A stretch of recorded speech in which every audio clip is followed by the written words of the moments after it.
Welcome to UPSC kite. और आज की डेट है 4 दिसंबर और हम देखेंगे क्या क्या इंपॉर्टेंट करंट अफेयर्स कवर्ड है द हिंदू न्यूज़पेपर में। अगर आपको इसकी पीडीएफ चाहिए तो यूपीएससी काइट के ही नाम से टेलीग्राम चैनल है क्रिएटेड, आप उसे ज्वाइन कर सकते हैं और वहाँ इसे डाउनलोड कर सकते हैं। तो चलिए बढ़ते हैं और वीडियो को लाइक और शेयर और सब्सक्राइब करना ना भूलें। तो चलिए देखते हैं क्या क्या है न्यूज़ में।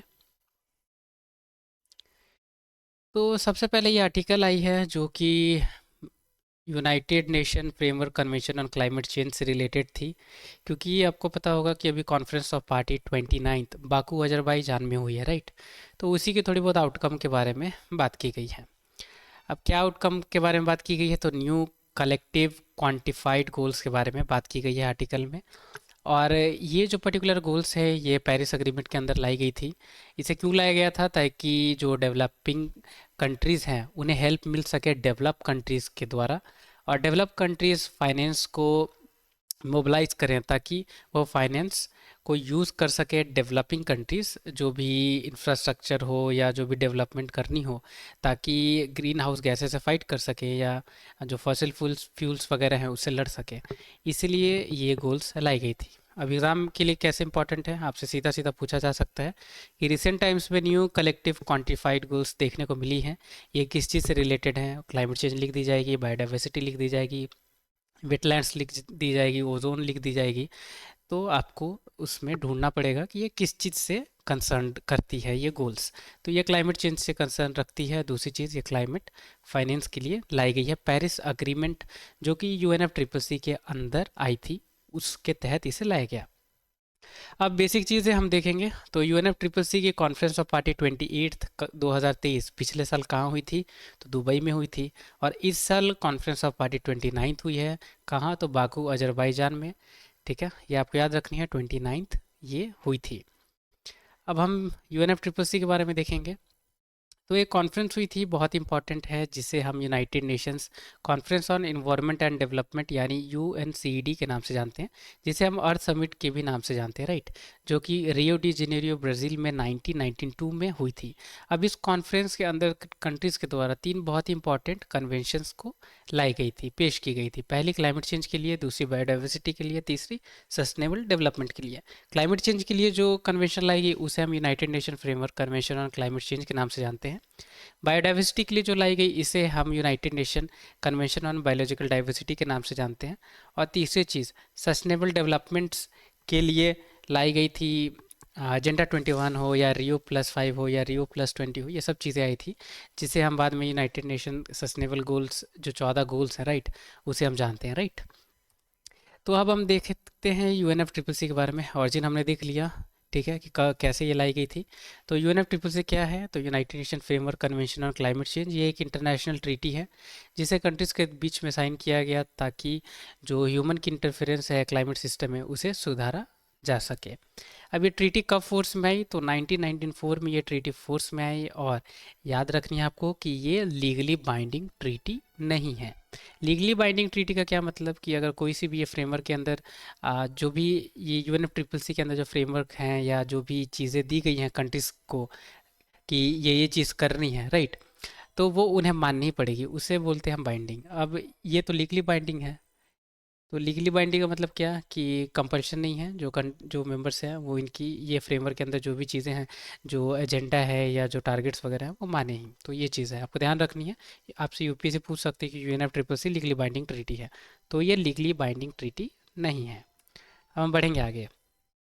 अब यूएनएफसीसीसी के अंदर कौन कौन सी गैसेस के बारे में बात की गई हैं, या ग्रीन हाउस गैसेस कौन कौन सी होती हैं, तो ये आपको याद रखनी है। Water vapour, carbon dioxide, nitrous oxide, methane, ozone, chlorofluorocarbons, hydrofluorocarbons, perfluorocarbons और सल्फर हेक्साफ्लोराइड। तो ये ग्रीन हाउस गैसेज हैं, ठीक है, ये आपको याद रखनी है, क्योंकि ज़रूरी नहीं है यूपीएससी आपसे यूएनएफसीसीसी के बारे में पूछे, ठीक है, या आपसे न्यू कलेक्टिव क्वांटिफाइड गोल्स के बारे में पूछे, ठीक है। आपसे ग्रीन हाउस गैसेस के बारे में भी पूछ सकती है कि कौन कौन सी ग्रीन हाउस गैसेस हैं जिसके वजह से एटमॉस्फेयर में इस इम्पैक्ट हो रही है या क्लाइमेट चेंज हो रही है, तो वैसे क्वेश्चन आ सकती है, तो याद रखनी है इसे। अब हम बढ़ेंगे आगे। अभी एक न्यूज़ आई है जहां मनरेगा की जॉब कार्ड्स के बारे में बात की गई है कि सेंट्रल की कोई भी रोल नहीं है डिलीट करने में मनरेगा की जॉब कार्ड्स। अब जॉब कार्ड्स क्यों क्या डिलीट की जा रही हैं, इंफॉर्मेशन वगैरह क्यों? क्योंकि बहुत सारे ऐसी इंडिविजुअल्स थे जिन्होंने फर्जी ऐसी जॉब कार्ड्स को बनाई थी, या ठेकेदार जिन्होंने फर्जी ऐसी जॉब कार्ड्स को इशू किया था। ठीक है। और ये इशू हुई, पर जो एक्चुअल में जो वर्कर्स थे या इंडिविजुअल थे वो काम नहीं कर रहे थे, राइट। तो ये कहीं ना कहीं कमी देखने को मिली इस स्कीम के अंदर, इसीलिए इसकी डिलीट करने की, आजकल जो जॉब कार्ड्स थी उसे रिवोक करने की बात की जा रही थी। अब उतनी ज़्यादा हमारे लिए खिचड़ी ज़रूरी नहीं है एग्ज़ाम में, ठीक है। हमें तो दाल चावल खाने से मतलब है, राइट। तो हम सीधा सा दाल चावल क्या, आ, अगर आप वेजिटेरियन हो तब दाल चावल, या अदरवाइज़ आप नॉन वेज खा सकते हैं, राइट। तो हमें देखनी है मनरेगा स्कीम के बारे में। तो Mahatma Gandhi national rural employment guarantee scheme के बारे में हम देखेंगे। लॉन्चिंग ईयर याद रखें क्योंकि यूपीएससी पूछती है। लॉन्च कब हुई थी? तो 2005 में। कौन सी मिनिस्ट्री के अंदर? तो मिनिस्ट्री ऑफ रूरल डेवलपमेंट के अंदर ये स्कीम है, याद रखनी है। ये मिनिस्ट्री ऑफ एम्प्लॉयमेंट, या एक और है ऐसी कोई मिनिस्ट्री, अभी याद नहीं आ रही है, तो उसके अंदर नहीं है, ठीक है। याद रखनी, मिनिस्ट्री ऑफ रूरल डेवलपमेंट के अंदर है। इस स्कीम की क्या खासियत है कि 100 डे की एम्प्लॉयमेंट प्रोवाइड की जाती है हर फिनेंशियल ईयर में, ठीक है। ये गारंटी की गई है इस स्कीम के अंदर। जो भी मेंबर्स हैं रूरल हाउस होल्ड के अंदर और जो पब्लिक वर्क करना चाहते हैं, और याद रखनी है जो अनस्किल्ड मैनुअल वर्क करना चाहते हैं, राइट, वो इसमें इनरोल करते हैं। अगर गवर्नमेंट फेल होती है एम्प्लॉयमेंट प्रोवाइड करने में तो अनएम्प्लॉयमेंट अलाउंस देती है, ठीक है। 15 डेज़ के लिए अगर वर्क नहीं दी जाएगी अगर इंडिविजुअल्स को, तो जो मिनिमम वेज है उसकी 1/4 अनएम्प्लॉयमेंट अलाउंस गवर्नमेंट को देनी होती है। अगर पहली 30 डेज़ तक भी अगर जॉब नहीं इश्यूज होती हैं या वर्क अलॉट या साइन नहीं हो रही है, तो वैसे केसेस में ये 1/4 चेंज हो जाती है 2/4 में, यानी 50% जो भी मिनिमम वेज है वो पे करना होगा गवर्नमेंट को, वैसे इंडिविजुअल्स के को। वर्क यूजुअली 5 किलोमीटर रेडियस के अंदर ही मिलती है एप्लीकेंट की जो विलेज है उसमें। इससे बाहर भी काम उन्हें दी जाती है, ये आपको याद रखनी है, ठीक है। उसके बाहर अगर काम मिलेगी 5 किलोमीटर रेडियस के बाहर, तो उन्हें अलग से ट्रैवल अलाउंस दी जाएगी। तो याद रखनी है 5 किलोमीटर के अंदर ही काम करेंगे, ऐसा कोई प्रोविज़न नहीं है। इसके बाहर भी जो वर्कर्स हैं वो काम कर सकते हैं। और चीज़ें देखेंगे तो पेमेंट कैसे दी जाती है मनरेगा के अंदर, तो वीकली बेसिस पे जो इंडिविजुअल्स हैं उन्हें पेमेंट की जाती है। अगर पेमेंट में भी डिले है तो उसके लिए भी कंपनसेशन प्रोवाइड की जाती है। अगर 15 डेज से ज़्यादा डिले है पेमेंट में, तो क्या होती है, कंपनसेशन उन्हें दी जाती है डिले के लिए। वीमेन को गारंटी की गई है 1/3 जो भी जॉब्स अवेलेबल होगी मनरेगा के अंदर वो वीमेंस को दी जाएगी। इंपॉर्टेंट है, याद रखनी है। 2/3 भी यूपीएससी कर सकती है, या इसमें ऐसा भी कह सकती है कि वुमेन को गारंटी नहीं की गई है जॉब्स जो भी अवेलेबल हैं MGNREGA के अंदर, ठीक है। तो ये चीज़ ध्यान देनी है। अब रजिस्ट्रेशन प्रोसेस यहाँ आप समझने की कोशिश करें कि जो भी इंडिविजुअल हैं या एप्लीकेंट है वो अपनी एप्लीकेशन जमा करेंगे ग्राम पंचायत में, फिर ग्राम पंचायत इशू करती है जॉब कार्ड्स, ठीक है। और काम क्या क्या दी जाती है, तो वाटर कंजर्वेशन हो, वाटर हार्वेस्टिंग हो, ड्रॉट प्रूफिंग जैसे कि एफोरेस्टेशन हो, इरिगेशन वर्क हो, ठीक है, ट्रेडिशनल वाटर बॉडीज़ को रिस्टोर करनी हो, या लैंड डेवलपमेंट की बात हो, flood control, rural connectivity, roads वगैरह हो गई, राइट। तो ये सारी चीज़ें इसमें कवर्ड होती हैं। या ऐसी और भी कोई सी भी जॉब्स, अगर सॉरी जॉब्स नहीं, कोई और सी भी वर्ड्स है तो वो गवर्नमेंट के द्वारा नोटिफाई इसके अंदर की जाती है। तो ये चीज़ है बहुत इंपॉर्टेंट और बहुत ही बेसिक जो हमें पता होना चाहिए। अब हम बढ़ेंगे आगे। अब ये पर्टिकुलर एक न्यूज़ आई है जहां सीजीआई यानी चीफ जस्टिस ऑफ इंडिया ने कहा कि जो इलेक्शन कमीशन की अपॉइंटमेंट है, राइट, उस पे फ़िलहाल ऐसी कोई भी चीज़ें या जो भी चैलेंज की गई थी, क्या की गई थी कि इलेक्शन कमीशन की जो रिक्रूटिंग या अपॉइंटमेंट की जो प्रोसेस है उस पे ही किसी ने अपनी अर्जी में यानी पिटीशन फाइल कर दी थी चीफ जस्टिस ऑफ इंडिया को कि वो इसकी हियरिंग करे, कि जिसके बेसिस कि अभी जो इसकी करेंटली इलेक्शन कमीशन की जो मेंबर्स उनकी अपॉइंटमेंट की जाती है, राइट, वो सही है या नहीं। तो उतनी हमारे लिए इम्पोर्टेंट नहीं है, बस इसमें यही बताई गई है कि चीफ इलेक्शन कमिश्नर और जो इलेक्शन कमिश्नर्स होते हैं वो अपॉइंट किए जाते हैं appointment condition of service term of office act के तहत इसे किए जाते हैं। ये सारी चीज़ें मेंशन है, हमारे लिए ज़्यादा इंपॉर्टेंट नहीं है। इंपॉर्टेंट है एक तो CGI, तो उसके लिए आप अलग से सुप्रीम कोर्ट पढ़ेंगे, राइट। पर सुप्रीम कोर्ट तो इस वीडियो में कवर नहीं कर पाऊंगा क्योंकि बहुत बड़ी है वो, राइट। पर बेसिक चीज़ हम इलेक्शन कमीशन के बारे में देखेंगे। वैसे इलेक्शन कमीशन में बहुत सारी ऐसे चेंजेस हुई हैं हाल फिलहाल में। तो इलेक्शन कमीशन क्या है? परमानेंट और इंडिपेंडेंट बॉडी है, इस्टेब्लिश की गई थी कॉन्स्टिट्यूशन ऑफ इंडिया के अंदर। काम क्या करती है? तो फ्री और फेयर इलेक्शन इंडिया के अंदर अच्छे से ये कंडक्ट हो, उस पे ये कंसर्न रखती है। Election commission all India body है, ठीक है, जो कि सेंट्रल गवर्नमेंट और स्टेट गवर्नमेंट दोनों से डील करती है। इलेक्शन जो भी होती हैं पंचायत और म्यूनसिपैलिटीज़ की, उसके लिए इलेक्शन कमीशन कंसर्न नहीं है, ये आपको ध्यान रखनी है। यही तो इलेक्शन कमीशन यूनियन लेवल पे मैं बात कर रहा हूँ, ठीक है। उसके लिए कॉन्स्टिट्यूशन में अलग प्रोविज़न बनाई गई है, स्टेट इलेक्शन कमीशन। अब स्टेट इलेक्शन कमीशन कंसर्न रखती हैं जो भी इलेक्शन होती है पंचायत और म्यूनसिपैलिटीज़ की। ये दिमाग में आपको रखना होगा, ठीक है। और चीज़ें देखेंगे तो 1950 से लेकर 1989 तक ये सिंगल मेंबर बॉडी थी। पहले सिर्फ एक ही इसमें चीफ इलेक्शन कमिश्नर हुआ करते थे। बाद में 1989 के बाद इसमें दो और इलेक्शन कमीशंस को अपॉइंट किया गया प्रेसिडेंट के द्वारा। फिर ये 3 मेंबर बॉडी बन गई। फिर दोबारा से इसे 1 मेंबर बॉडी बना दिया गया। फिर दोबारा से इसे 3 मेंबर बॉडी बना दी गई और अभी ये 3 मेंबर बॉडी है, ठीक है। मल्टी मेंबर यानी 3 मेंबर बॉडी है, ये आपको याद रखनी है। अभी एक चीफ इलेक्शन कमिश्नर नहीं, इसके साथ साथ में दो और इलेक्शन कमिश्नर्स इसके अंदर होते हैं। चीफ इलेक्शन कमिश्नर और अदर जो इलेक्शन कमिश्नर होते हैं उनकी इक्वल पावर है इन तीनों की, ठीक है। इक्वल सैलरी भी है, अलाउंसेस भी है। और सिमिलर है किसके? तो जज ऑफ सुप्रीम कोर्ट के। कितने ईयर के लिए ऑफिस होल्ड करते हैं इलेक्शन कमीशन के मेंबर्स? तो 6 ईयर या 65 ईयर, दोनों में जो अर्लियर हो उसे कंसिडर किया जाएगा। और जो रिमूव किए जाते हैं election commissioner, chief election commissioner या इलेक्शन कमिश्नर, वो किसके ग्राउंड पे? तो जो जज ऑफ सुप्रीम कोर्ट की जो ग्राउंड होती है उसी ग्राउंड पे इन्हें भी रिमूव किया जाता है। कॉन्स्टिट्यूशन में कोई सी भी ऐसी क्वालिफिकेशन, चाहे वो लीगल हो, एजुकेशनल हो, एडमिनिस्ट्रेटिव हो या जुडिशियल हो, ऐसी कोई सी भी क्वालिफिकेशन प्रिस्क्राइब नहीं की गई है जो भी मेंबर ऑफ इलेक्शन कमीशन होते हैं उनकी। ये चीज़ आपको याद रखनी है। कॉन्स्टिट्यूशन में सेपरेट कोई भी स्पेसिफिक, सॉरी, कि क्या स्पेसिफिक टर्म उनकी होनी चाहिए ऑफिस की, वो भी डिटरमाइंड नहीं है।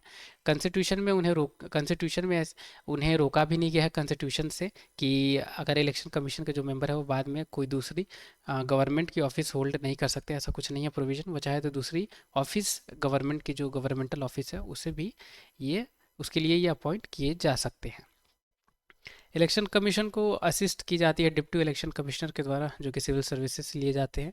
स्टेट लेवल पे इलेक्शन कमीशन को कौन हेल्प करता है, असिस्ट करता है? तो चीफ इलेक्टोरल ऑफिसर, जो कि चीफ इलेक्शन कमिश्नर और स्टेट गवर्नमेंट के द्वारा कंसल्ट करके अपॉइंट किए जाते हैं। अब अपॉइंटमेंट हो या अपॉइंटमेंट की अगर बात की जाए तो अपॉइंट कौन करते हैं चीफ इलेक्शन कमिश्नर को या अदर इलेक्शन कमिश्नर को? तो वो की जाती है प्रेसिडेंट के द्वारा। अब ये बहुत डिटेल में आपको मैंने इलेक्शन कमीशन के बारे में बता दिया, इससे ज़्यादा यूपीएससी आपसे डीप में नहीं पूछेगी। अब बढ़ेंगे आगे। ये एक न्यूज़ है जहाँ पे यूनाइटेड नेशन ने अप्रूव किया है 1.17 बिलियन की डील इंडिया के साथ, जो इक्विपमेंट्स हैं MH60R हेलीकॉप्टर्स की, ठीक है। ये हैं वो हेलीकॉप्टर्स। बस ये आपको याद रखनी है कि MH60R हेलीकॉप्टर्स कौन सी कंट्री की है, ये यूनाइटेड स्टेट की है। ऐसा आ सकता है क्वेश्चन कि रिसेंट टाइम्स में ये न्यूज़ में रही है MH60R हेलीकॉप्टर्स, ये कौन सी कंट्री की है? तो ये आपको याद रखनी है, ये यूनाइटेड स्टेट की ये हेलीकॉप्टर्स है। और ये एक बहुत ही इम्पॉर्टेंट एक पर्टिकुलर न्यूज़ आई है जहाँ पे इंडिया की क्रिटिकली इंडेंजर्ड कुछ स्पीसीज़ के बारे में बात की गई है, क्योंकि अभी वर्ल्ड वाइल्ड लाइफ डे को सेलिब्रेट किया गया है। तो उसी पे कुछ कुछ बेसिक चीज़ें हैं इस पर्टिकुलर न्यूज़ में कवर्ड, तो उसे हम देखेंगे। तो कुछ स्पीसीज़ के बारे में बात की गई है, IUCN के बारे में थोड़ी बहुत बात की गई है। क्या क्या मेंशन की गई है वो मैं आपको समझाने की कोशिश कर रहा हूँ इस पर्टिकुलर स्लाइड से। तो बात की गई है कि इंडिया की 10 ऐसी बायो जियोग्राफिकल जोन्स हैं। अब ये कौन कौन से जोन्स हैं हम आगे देख लेंगे। और थोड़ी बहुत बेसिक चीज़ें हैं कि इंडिया के पास 34 ग्लोबली आइडेंटिफाइड जो बायोलॉजिकल हॉटस्पॉट हैं, जिस पे यूपीएससी ने क्वेश्चन भी पूछा हुआ था।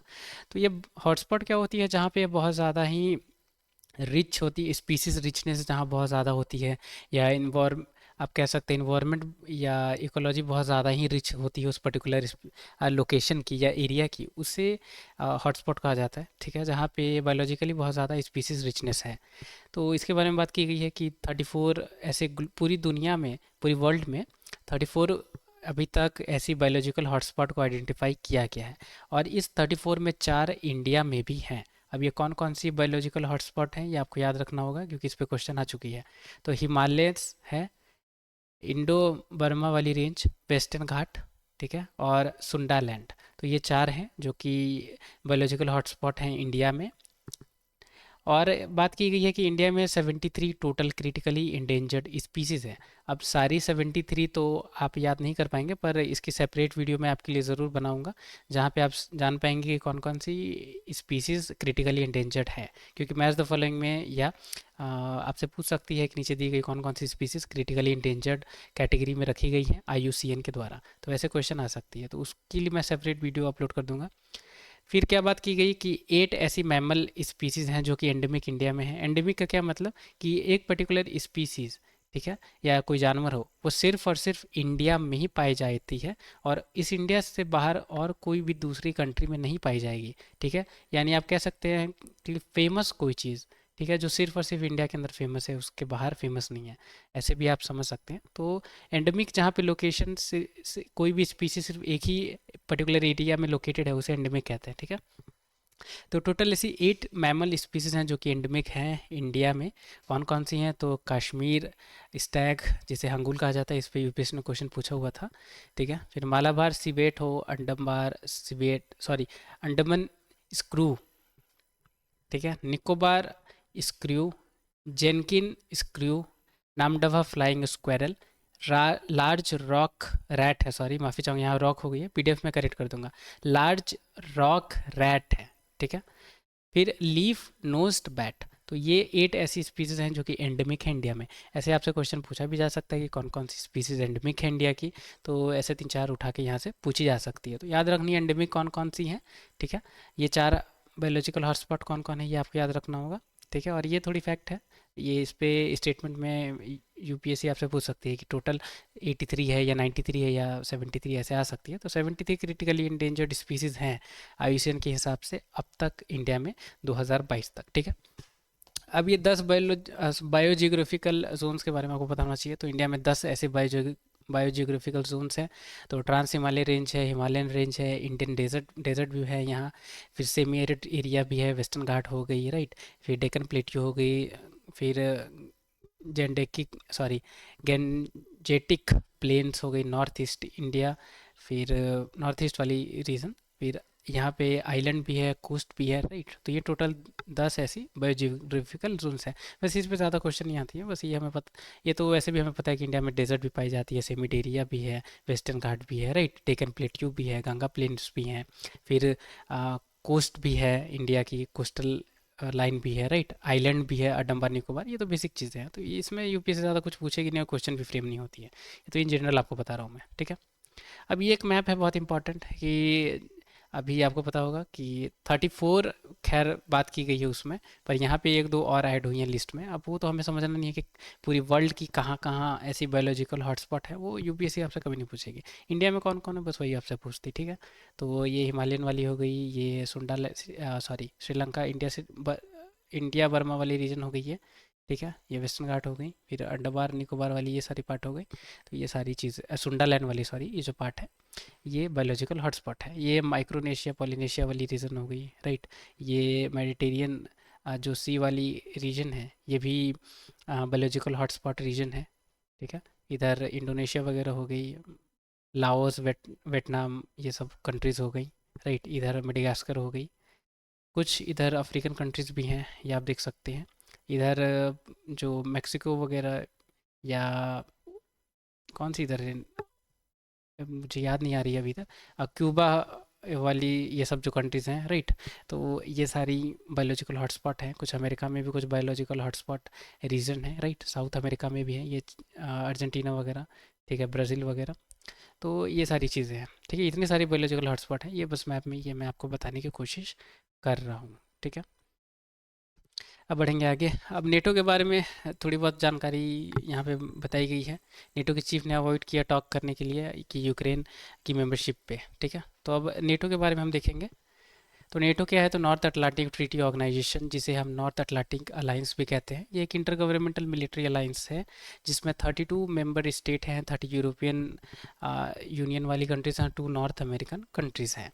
इस्टेब्लिश कब हुई थी? तो वर्ल्ड वॉर 2 के बाद। और नेटो कलेक्टिव सिक्योरिटी सिस्टम है, यानी ये कोई भी अगर थर्ड पार्टी यानी थर्ड कंट्री है जो कि नॉन नेटो मेंबर है, अगर वो अटैक करती है नेटो मेंबर्स पे, तो नेटो के जितने भी मेंबर्स हैं वो सब मिलके उस थर्ड कंट्री जो कि नॉन नेटो कंट्री है उस पर ये रिटेलिएट करेंगे या उस पर अटैक करेंगे। तो ये सारी चीज़ें हैं, कलेक्टिव सिक्योरिटी सिस्टम है, बस ये ओवरऑल आपको पता होना चाहिए।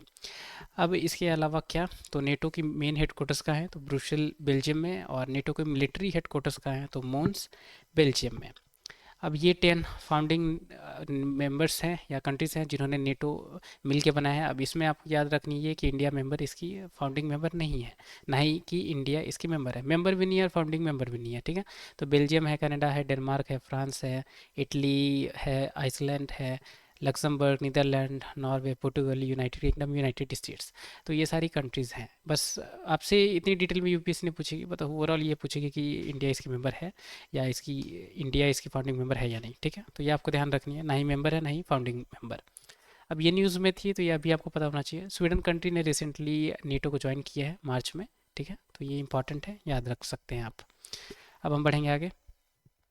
अब ये पर्टिकुलर एक न्यूज़ आई है जहाँ पे साउथ कोरिया के प्रेसिडेंट ने डिक्लेयर किया है मार्शल लॉ को। अब ये मार्शल लॉ क्या होती है इसे हम समझेंगे, और इंडिया में भी कुछ कुछ मार्शल लॉ की कॉन्सेप्ट है, ठीक है, तो उसे समझना होगा। तो ये पॉलिटी पॉइंट ऑफ व्यू से इम्पॉर्टेंट है।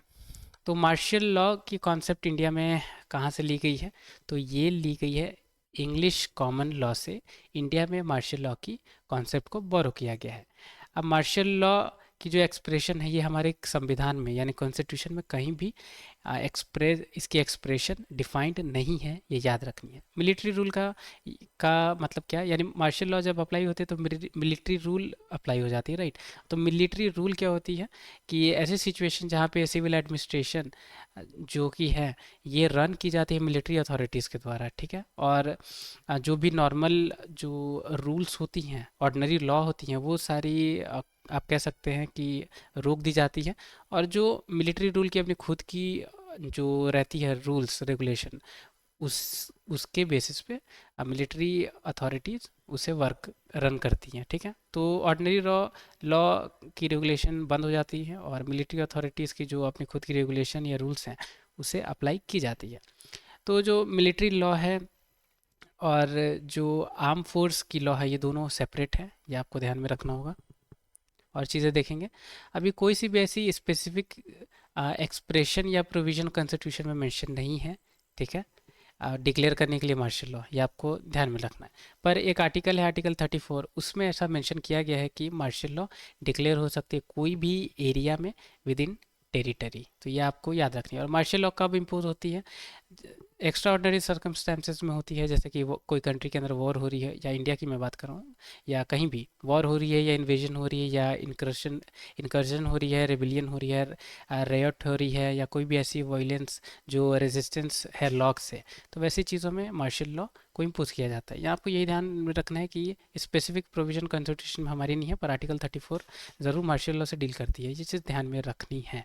दूसरी चीज़ क्या, ये कॉन्सेप्ट कहाँ से ली गई है मार्शल लॉ की, तो इंग्लिश कॉमन लॉ से ली गई है, ठीक है। और मार्शल लॉ बिल्कुल ही अलग है आर्म फोर्स की जो लॉ है उससे। और मार्शल लॉ में क्या होती है, तो ऑर्डिनरी लॉज को रोक दिया जाता है, और जो रूल रेगुलेशन होती है मिलिट्री अथॉरिटी की वो वर्क करती है। सिविल एडमिनिस्ट्रेशन जो भी रहती है वो रन की जाती है मिलिट्री अथॉरिटीज़ के द्वारा। और चीज़ें हम देखेंगे कि जब मार्शल लॉ की ऑपरेशन होती है तो मिलिट्री अथॉरिटीज़ को पावर, अब नॉर्मल पावर्स दी जाती हैं। अब ये कैसी हैं अब नॉर्मल पावर्स, ये कोई सी भी नेसेसरी स्टेप अगर उन्हें लगती है, ठीक है, तो वो उसे उठा सकते हैं, सिविलियन को पनिश कर सकते हैं, यहाँ तक कि उन्हें कंडेप्ट डेथ तक भी, ठीक है, मौत के घाट भी उन्हें उतार सकती है। तो ये चीज़ आपको यहाँ पे ध्यान रखना होगा। और डिक्लेयर मार्शल लॉ आर्टिकल 34 के अंदर होती है।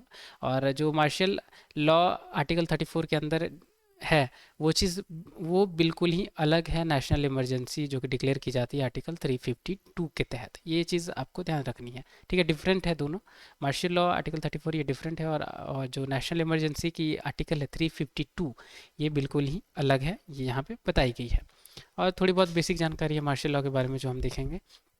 तो मार्शल लॉ क्या करती है, तो अफेक्ट करती है ओनली फंडामेंटल राइट्स, ठीक है, सिटीजन की, ये आपको याद रखनी है।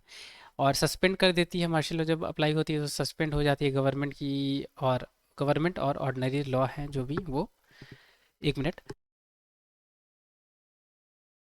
तीसरी चीज़, इम्पोज जब होती है तो ये क्यों की जाती है, ताकि ये कि इसलिए की जाती है क्योंकि कोई लॉ की ब्रेकडाउन हो जाती है कोई सी भी रीज़न, या लॉ या ऑर्डर अगर ब्रेकडाउन हो जाती है कोई सी भी रीज़न से, तब इसे इम्पोज किया जाता है। और ये इम्पोज होती है पर्टिकुलर कोई भी स्पेसिफिक एरिया में विद इन कंट्री। और ये चीज़ बताई गई है जो अभी थोड़ी देर पहले मैंने आपको बताया कि कोई भी स्पेसिफिक प्रोविजन कॉन्स्टिट्यूशन में मेंशन नहीं है, ये इम्प्लिसिट है, ये आपको ध्यान में रखना होगा।